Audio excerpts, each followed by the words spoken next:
And welcome back to the Transporter Room. I'm your host, Carly Chardonnay Webb, and our guest this week is somebody who's, I'm going to say it, if you need a jolt of trans joy, this story will give you that. But in some ways, this story begins with, imagine, if you will, a 23-year-old rookie in the news business, doing the on-air thing at a television station in the Midwest. They're reporting, they're doing a little anchoring, but at the same time as they're pursuing their dream, deep down inside in places they perhaps didn't want to go to at a party, something's not quite right. And it took this particular person 23 years to truly figure out what that was. Now fast forward to last week.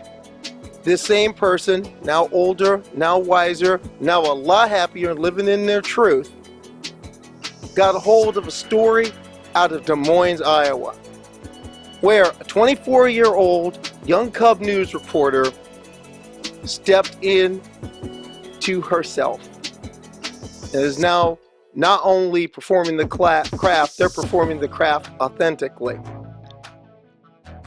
Both of these stories are true, because both of the people who are being described are here in this forum.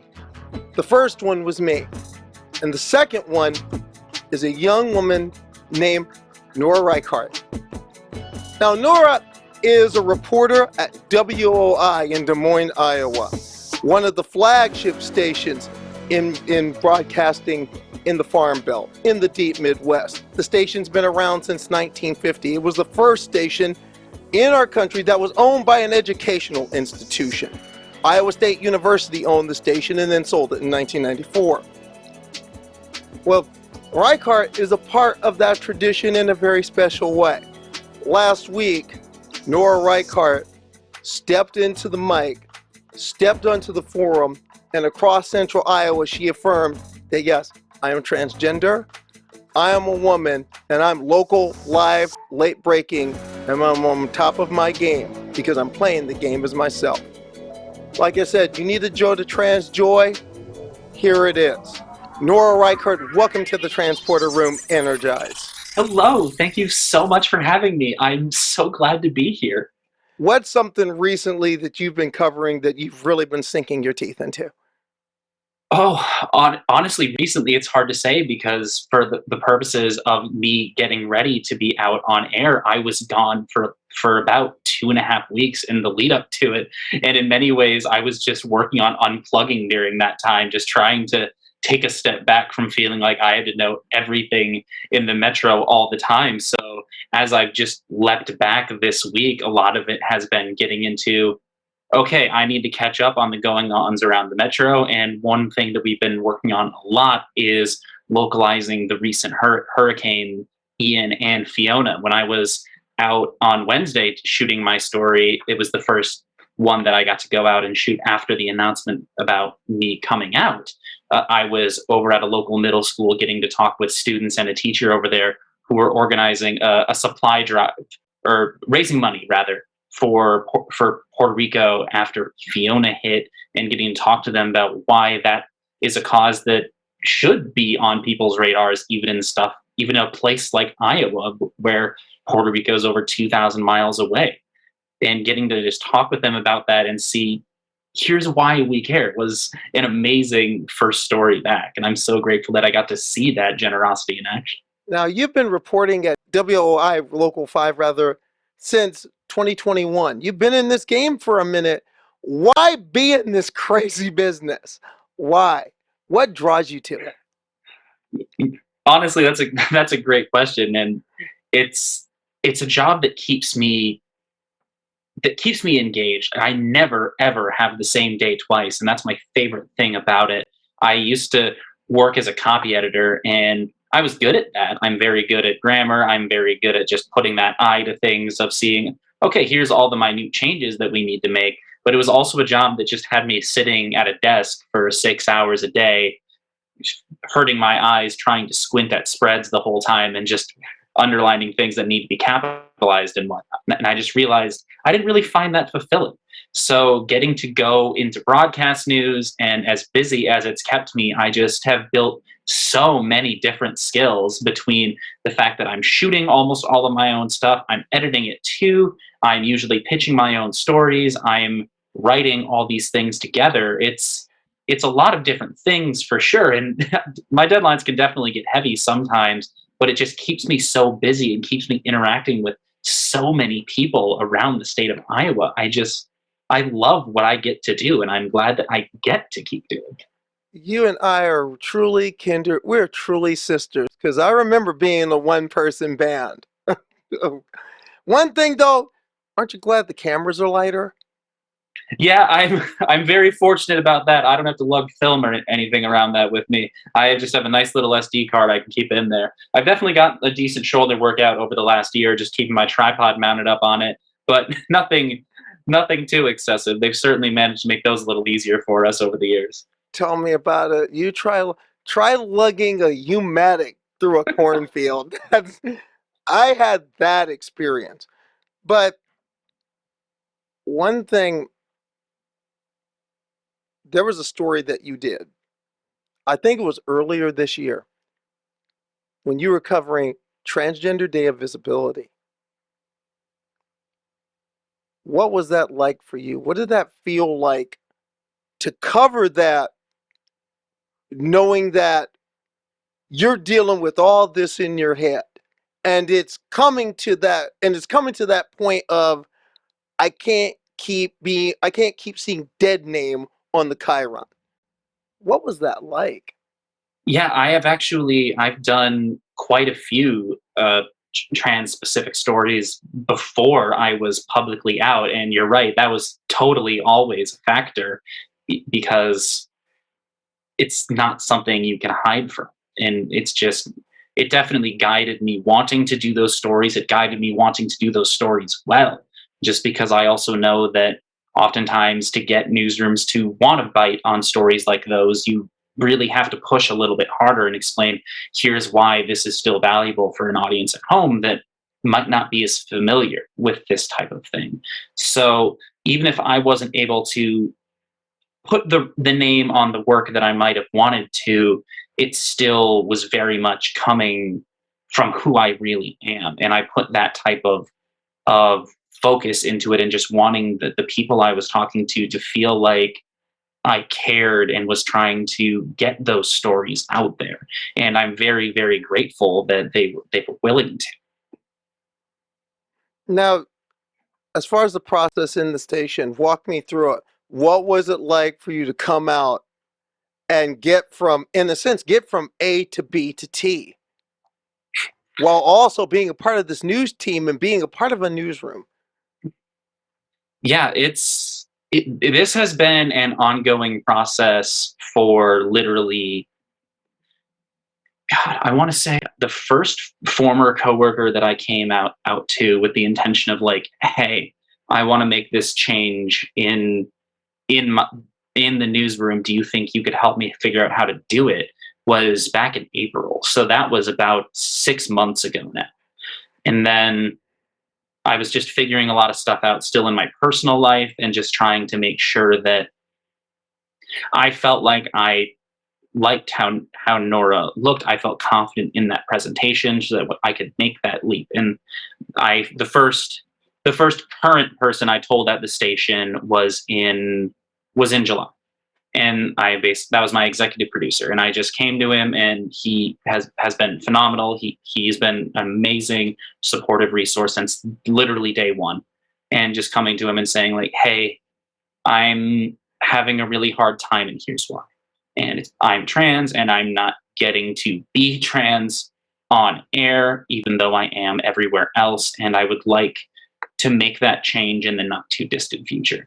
And so from there, it was just a gradual process of me preparing more and more outside of work, getting as much set up as I can. And then shortly before the Iowa State Fair this year is about when I was working with management to just decide, okay, here's the dates I have in mind for my leave of absence. And then after that, my intention is that everything I will publish for us after I come back is just going to be under Nora, and we can move forward accordingly. And so that all reached its climax, well, last week, and just seeing that story finally brought to air has been the greatest project of my life.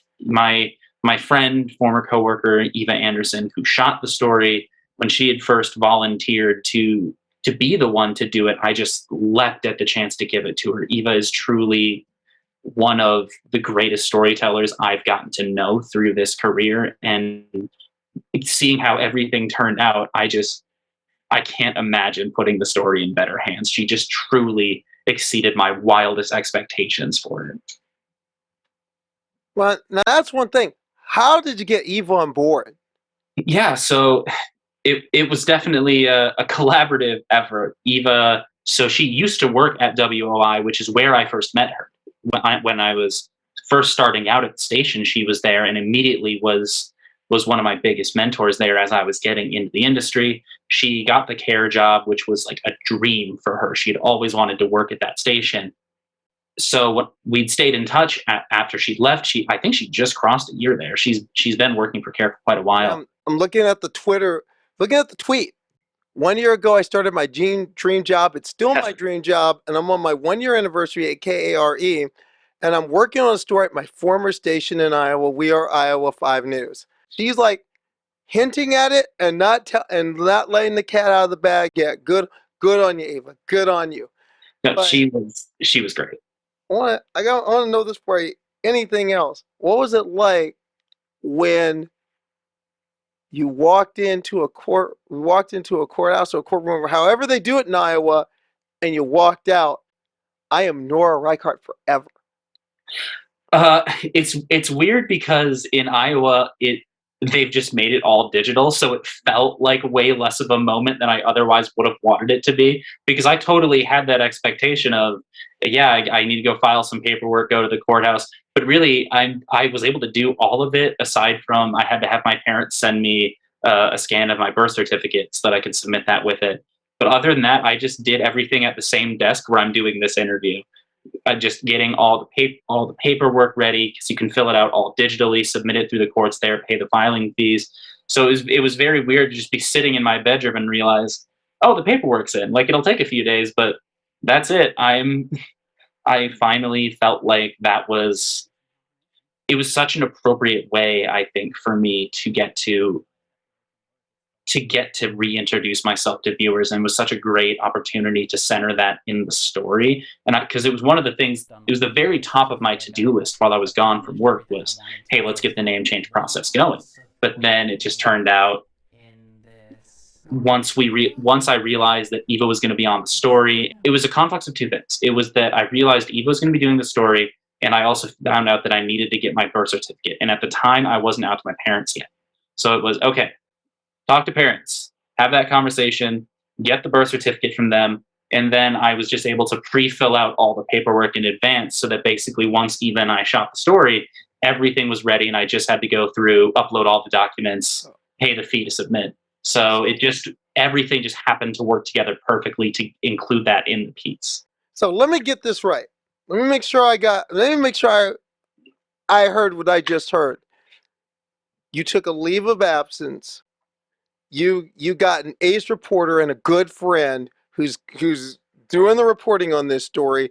You have to get a birth certificate from parents that don't know how far the rabbit hole has gone.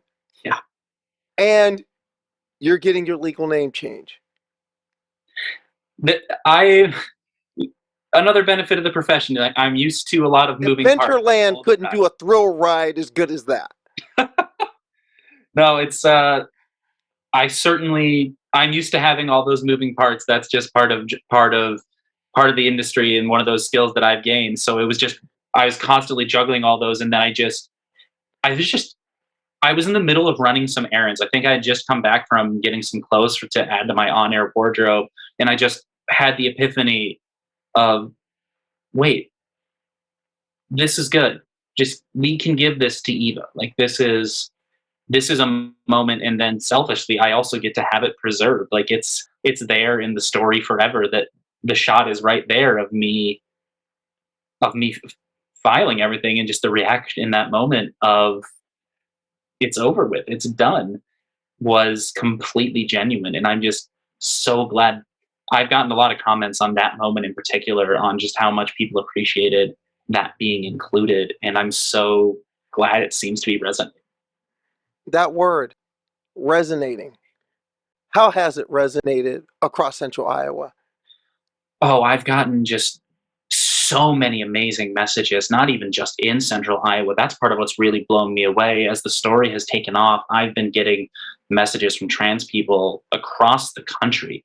But here in Iowa, the one that really got me was the very first night the story aired. I had a local mom reach out to me on Facebook, and she sent me a pic of her and her daughter who is trans.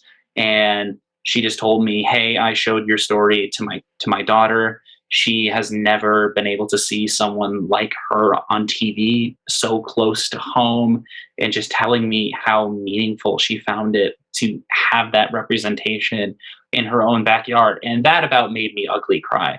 Just reading that message the first time, and just I'm so, from the very beginning, when I first came out to the newsroom before the story was shot, I had told them that however we addressed it on air, my number one goal was to be educational with it.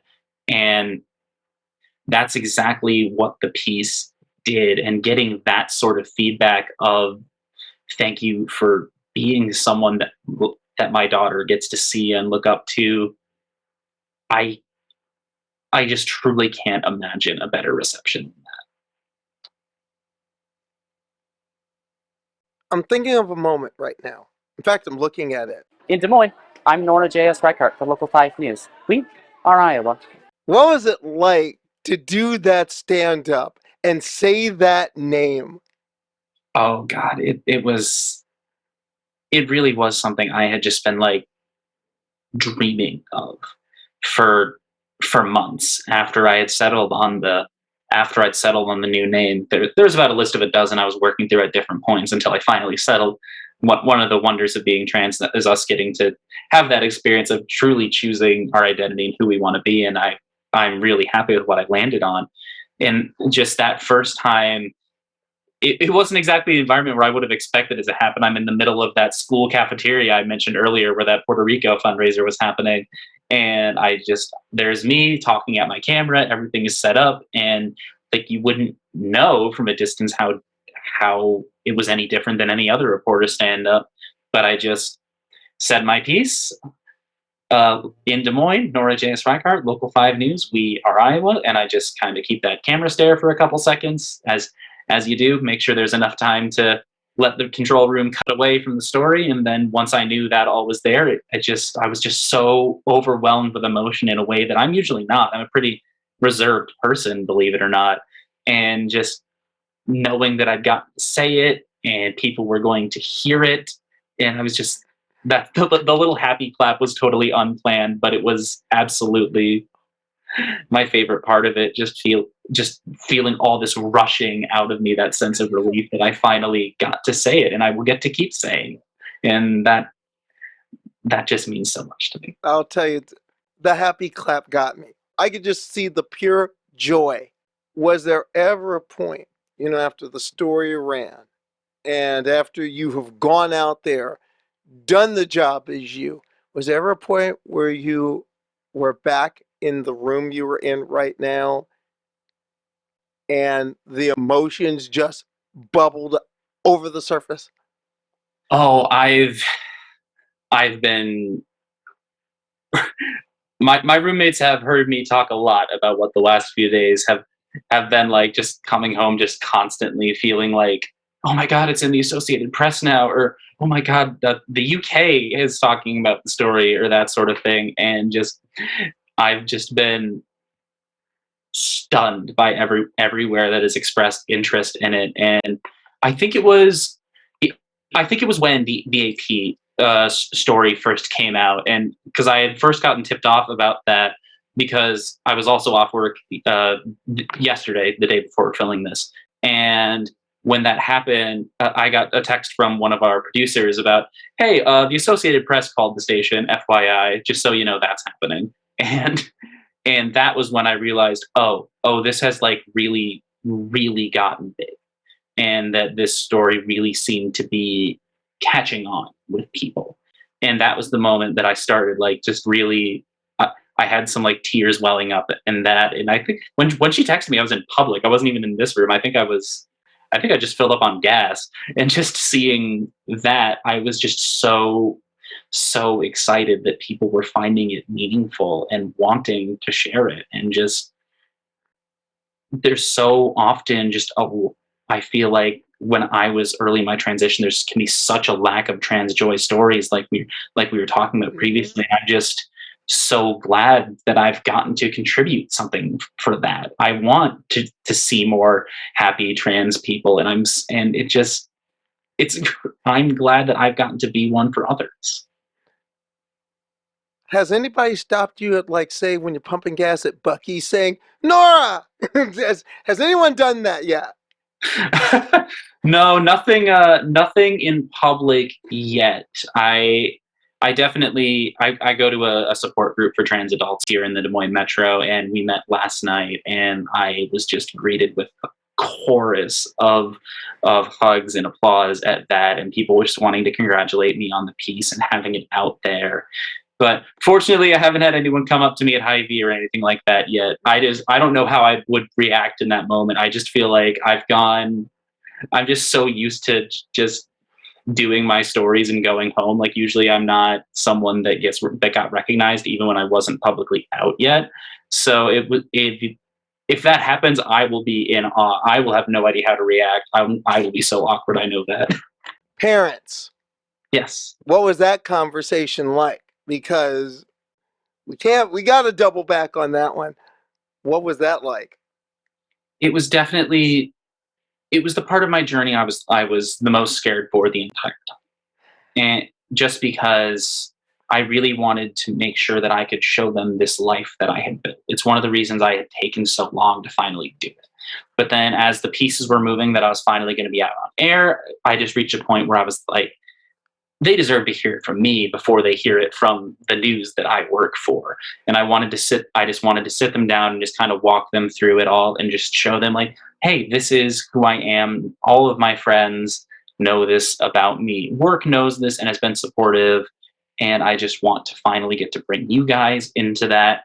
And I will never forget when they finally came down to Des Moines, knowing that there was something I wanted to talk to them about, and they got to my house, and just I was wearing this salmon pink dress that's become one of my favorites in my wardrobe, and I just full face of makeup. Hair was the new haircut was pretty fresh at that point, just as dolled up as I could possibly be.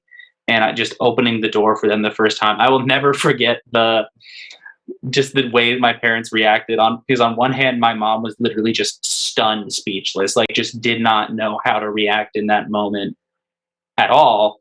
And then my dad is just sitting there smiling as he often does, like, hey, good to see you, can we come in, what's going on, type of approach, just completely not reacting to it. And then just brought them inside, sat them down in the living room with me and one of my roommates, who's been such a phenomenal resource throughout all of this, and just kind of walked them through the process of like, hey, didn't just dress up for fun. There's something I want to talk to you about. And then just got to go into everything that I've been working on for the last, at that point, I guess, yeah, the past year, because that was in September. In September of 21 is when I started counseling. So just finally getting to loop them in on, I know I've been distant, and here's why I don't want to be anymore. I want you guys to be a part of this. It went better than I could have dreamed. Like they definitely, it's new to them. Like we're from a pretty rural area in Minnesota, and this is trans people were not a common sight when I was growing up. Weren't really a sight, period. And I know it's taken them a lot of getting used to, but they really are doing their best with it, and that has meant so much to me to see them want to be engaged and want to learn more about what this part of my life has been like. It's really dusty in here today, I gotta say. No, this, I'll admit, when I was watching the story, I teared up a little bit. I did tear up a little bit because I was like, and even more so after hearing all this, I'm like, whoa. And having recently been through the experience myself, I'm pretty sure that the butterflies are going, the heart was beating a little bit faster. When did you realize that, you know what, this is going to be all right? I I think the first one I really truly realized when it was going to be all right was when my mom was still. This is like early in the conversation, uh, when she was still just like wanting to just refer to me by my dead name, and I hadn't quite gotten into like, here's why I don't want to hear that, just gently, of course. But I didn't even have to get into that because my dad jumped in and was like, "No, that's Nora," and I about started sobbing in the middle. This was just towards the end of our conversation at home because once that was all behind us, we went out to get lunch, and that was much more casual and just, hey, now that this is out, what questions do you have? Like, how can I help explain what this process has been like? But just my my dad correcting someone on saying like, even my mom just saying, no, that's Nora. That I knew it was going to be okay. That it was going to take some time, but I knew that we were going to be all right and that I would still get to have them as part of my life. And I have friends who haven't been so lucky. So to see my parents just step up to the plate and take that opportunity to just welcome me back into their lives, even if I'm not quite, or I don't quite look like the same person I was before. I I honestly think it's like the most important part of the story there, and I just hope that other parents across the country are able to relate to that. My parents aren't social activists or anything along those lines. My dad was a truck driver. My mom works for a bank, and like they're not out and out up to date with all the lingo, but they're trying. And if they can truly, I think anyone. Do you hear that, all you parents out there? Oh, by the way, this excellent story will be in the liner notes. There will be a link in the liner notes, so if you haven't watched this, you should watch it. I mean, you bring a little Kleenex. I need a couple. You grew up in Hanover, Minnesota, far That's right. western exurb of the Twin Cities. Yep.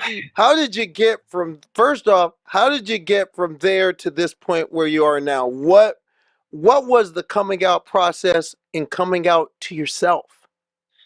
Oh man, yeah, growing up very rural town of like 2,900 people. I wrote a paper on the town like my freshman year of college for an assignment, and the title I had given it was three Shout church. out to Drake. Shout out to Drake. Let's give Missouri Valley Conference their shout out. Shout out to Drake. Oh yeah, I got a fantastic education there. But uh, basically, growing up in Hanover, it was a town with.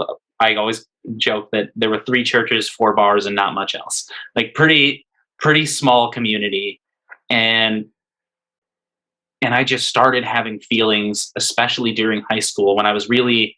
I'd always being an only child in a pretty rural area. I wasn't like the most socially active. I was a pretty I tend to stick to myself a lot as a kid. I've become more extroverted with age, I think.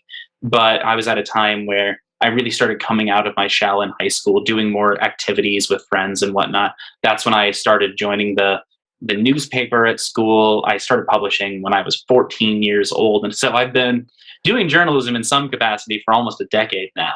And then got it into doing yearbook. I did choir and theater. I was swimming and just staying so busy doing all of these things, making such fantastic friends. So even as I was coming out of my shell, I was still dealing with, why don't I totally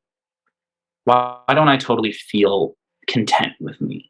Like, why don't I totally feel at home in my own body? And I didn't even really have the language to begin broaching it at the time. I couldn't tell you what a trans person was. And so I went off to, one of my actual the advisor for yearbook and newspaper, he first was the one who told me to look at Drake because he knew I was looking at doing journalism professionally. And then as a result of that, he got me to look down there, and I thought, hey, this place would be good. And that's what got me to go down to Des Moines. And so at college, I started learning a little bit more about what that could possibly mean. And it definitely took me some time to come to terms with thinking that that applied to me. Because I think for a lot of trans people, there's originally some resistance and trying to figure out, no, maybe I can just be a feminine guy or something like that. And just it took a lot for me to make that leap and realize this isn't me. And I wasn't really willing to, even though I had mostly, by the time I was pretty shortly after graduation and I'd started broadcasting on air, that's really when I hit the crisis point of, I'm just not happy seeing myself on camera. I'm not happy going to work. I'm just not happy introducing myself as this person. And so that was really what got me to go to counseling and say, hey, I don't think this is who I really am. And I'm so glad I finally built up the confidence and the courage to make that jump. So how long was it from the time that you started realizing that, okay, something isn't quite right here, to to where you're at right now? I would say the first inkling that I remember just like talking with friends about, even if like transness and gender wasn't the exact center of it, just talking about my dissatisfaction with myself. Basically, I was about 17 going on 18 when that happened. And I turned 24 in August. So little over 6 years to reach the point where I'm at now, which is fully out, me all the time. I've been on hormones for going on 8 months now. And it's really just the effect that has had on me has been bigger than I even expected it to be. 2 words for everyone who may not, for those who claim not to know: estrogen works. It certainly does. Those little pills work. Even with all the things you've gone through now, and being in the position that you're in right now, was there ever a point where you said, I don't know if I want this smoke? I'm not Nora. I'm not sure if we should do this. Was there ever a point where you want to say, let's pump the brakes here? There definitely was. And I think, like I said, the first time I came out to someone in the industry was back in April. And the tone of that conversation was not, hey, let's leap on air. The tone was, I'm not sure there is a place for me to be on air. Like, should I just pack my bags and just accept that this industry isn't the place for me to do this? And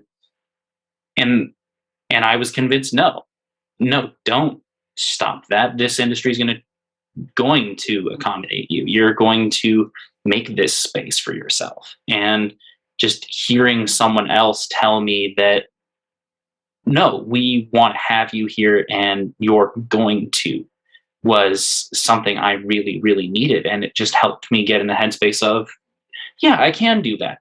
And just being willing to publicly say I'm trans. That's not a dirty word. That's not something that I needed to hide from people. That, if anything, it's only made me a better, more empathetic reporter, finally having this out and not feeling like I'm just totally putting on a different persona when I'm going to do my job. I'm just able to be authentically 100% me all the time. Now, what was it like on the team, though? Not talking about, like, you talked about the executive producer, but I'm talking about, the day-to-day team, assignment editors, fellow reporters, that one videographer, that or whomever, because there's always that one person who's going to say something out of pocket in the newsroom. That's newsroom gallows humor. What was it like among the team, the people that you go in the trenches with every day? Honestly, like realistically, that's closer to what I was expecting. Of that, it was people being on not understanding to it. Let's put it that way. But honestly, I've been shocked by how quickly everyone has wanted to make the leap, make the jump. I told in the newsroom right before I started that leave of absence, just because I wanted everyone to know why I was going to be gone. And I was like, hey, management knows I'm not going to be here, but I would rather not disappear for 2.5 weeks and not have them able to talk about it. And just, where's Nora? Shrugs, that sort of thing. I wanted them to hear it from me and just tell them like, hey, I'm taking some time away to get everything ready to come back and be the best version of myself.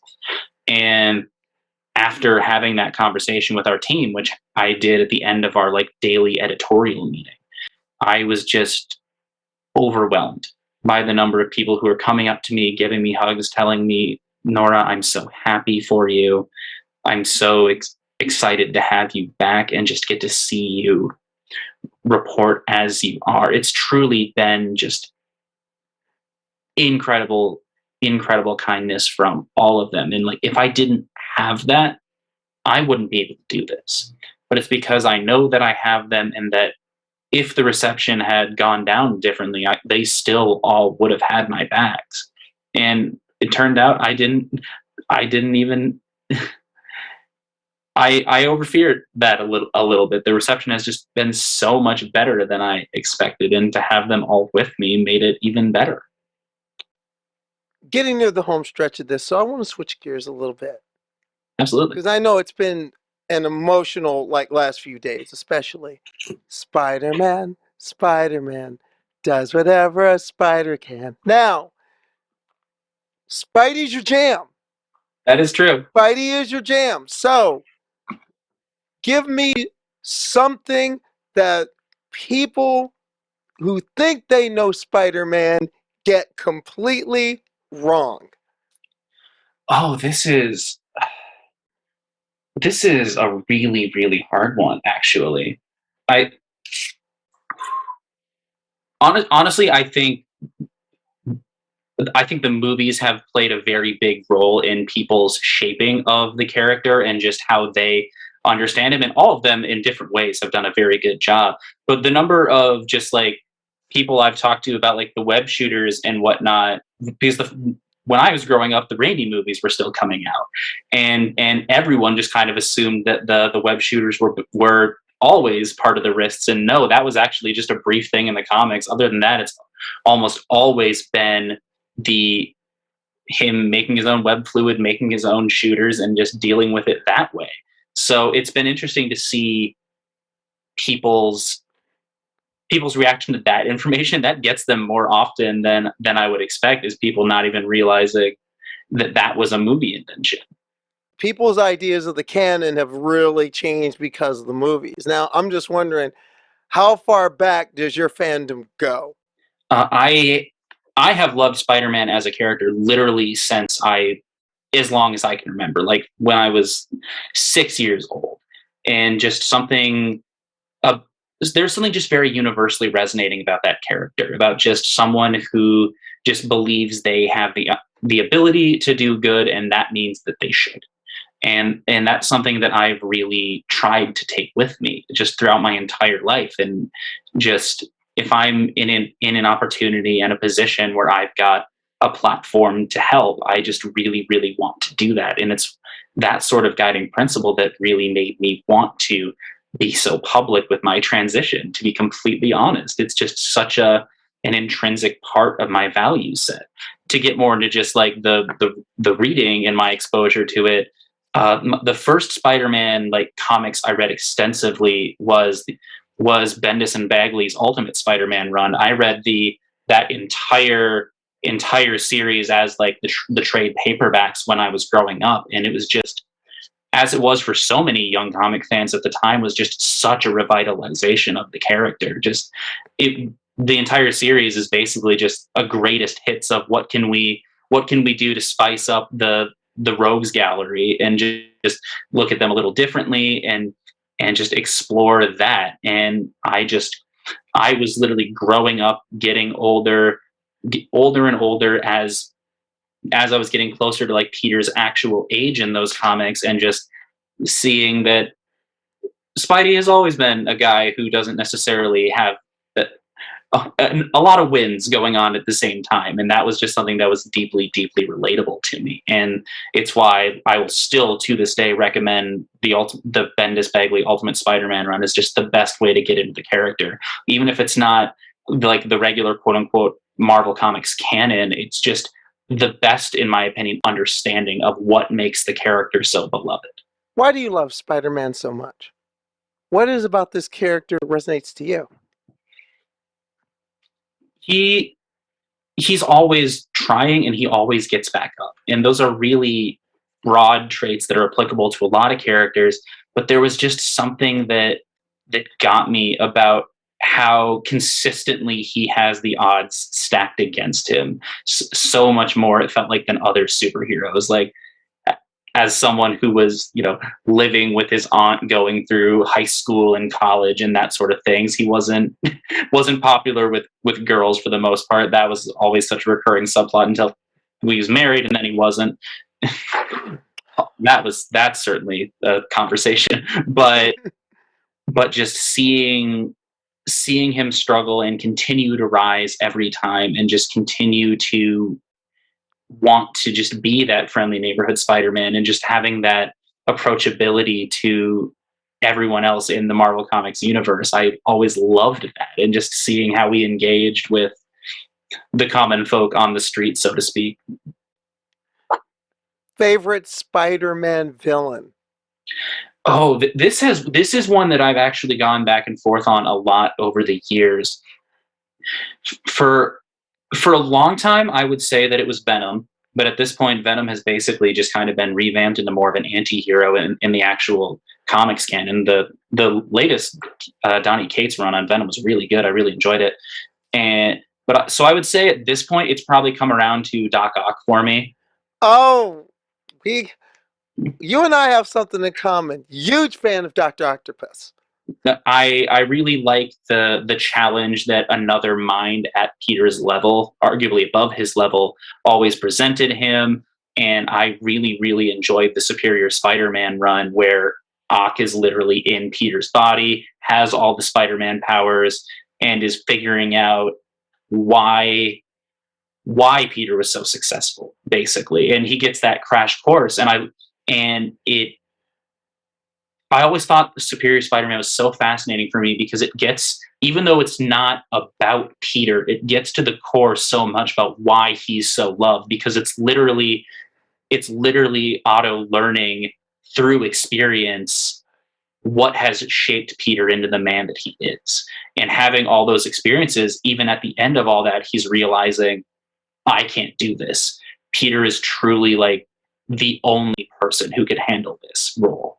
And that's why he has to hand the reins back over at the end. And just through comic shenanigans, he's now, again, not dead for like the third or fourth time, being back and being villainous. But that dynamic of literally his arch nemesis taking over his body, but then learning why he will never actually be superior. Loved it as a kid. I loved the Superior Spider-Man run. Now, I wonder if you saw the multiverse, which Spidey were you kind of partial to, or are you going to stick with Peter? There's so many good ones who are Peter, but there's also a lot of really good not Peters. As weird as that is to say, Give me one each. Peter division, non-Peter division. Miles, when he was originally introduced in Ultimate, was great and is still great. And I'm really glad to see that at this point he's just fully integrated into the Spider-Man mythos and like the mainline comics, because he's a really cool character. And the way that it's also given Peter a chance to play more of a mentor figure that he doesn't usually get. Great. I love seeing those two play off of each other. And I'm glad that Miles has really jumped into the mainstream, especially after Spider-Verse. Like everyone knows who Miles Morales is now, and that's great. As for the other versions of Peter, I suppose this one's not technically multiversal, but I have always liked Ben Reilly. I really like the exploration of Peter through Ben and their dynamic with one another. I actually really liked the Clone Crisis when he kind of came back and was a little more antagonistic towards him, basically saying, "Hey, we can fix all of your problems if you'll let us." And Peter having that struggle of, no, loss is important to what Spider-Man is, and the idea of just being able to undo all of that with the snap of a finger, kind of, it didn't quite work for him. And then I'll keep rambling. Let me think for the actual multiversal one. The Honestly, I would say it probably does. I touched on it earlier, but Ultimate Spider-Man, I think 1610, just I have the trade somewhere around here. I don't know where I tossed it when I moved.